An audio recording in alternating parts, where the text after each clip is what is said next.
एक शाम राजा अकबर अपने प्रिय बीरबल के साथ अपने शाही बगीचे की सैर के लिए निकले। वह बगीचा बहुत ही शानदार था।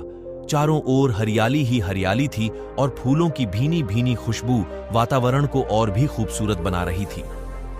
ऐसे में राजा को जाने क्या सूझा कि उन्होंने बीरबल से कहा, बीरबल, हमारा मन है कि इस हरे भरे बगीचे में हम हरे घोड़े में बैठकर घूमें। इसलिए मैं तुम्हें आदेश देता हूं कि तुम 7 दिनों के अंदर हमारे लिए एक हरे घोड़े का इंतजाम करो।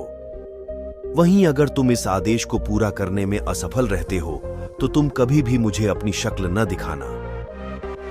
इस बात से राजा व बीरबल दोनों वाकिफ थे कि आज तक दुनिया में हरे रंग का घोड़ा नहीं हुआ है। फिर भी राजा चाहते थे कि बीरबल किसी बात में अपनी हार स्वीकार करे। इसी कारण उन्होंने बीरबल को ऐसा आदेश दिया। मगर बीरबल भी बहुत चालाक थे। वो भली भांति जानते थे कि राजा उनसे क्या चाहते हैं, इसलिए वो भी घोड़ा ढूंढने का बहाना बनाकर 7 दिनों तक इधर उधर घूमते रहे। 8वें दिन बीरबल दरबार में राजा के सामने पहुंचे और बोले, महाराज, आपकी आज्ञा के अनुसार मैंने आपके लिए हरे घोड़े का इंतजाम कर लिया है, मगर उसके मालिक की 2 शर्तें हैं। राजा ने उत्सुकता से दोनों शर्तों के बारे में पूछा। तब बीरबल ने जवाब दिया, पहली शर्त यह है कि उस हरे घोड़े को लाने के लिए आपको स्वयं जाना होगा।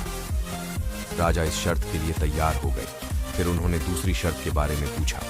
तब बीरबल ने कहा, घोड़े के मालिक की दूसरी शर्त यह है कि आपको घोड़ा लेने जाने के लिए सप्ताह के 7 दिन के अलावा कोई और दिन चुनना होगा। यह सुन राजा हैरानी से बीरबल की ओर देखने लगे। तब बीरबल ने बड़ी सहजता से जवाब दिया, महाराज, घोड़े का मालिक कहता है कि हरे रंग के खास घोड़े को लाने के लिए उसकी यह खास शर्तें तो माननी ही होंगी। राजा अकबर बीरबल की यह चतुराई भरी बात सुनकर खुश हो गए और मान गए कि बीरबल से उसकी हार मनवाना वाकई में बहुत मुश्किल काम है। कहानी से सीख।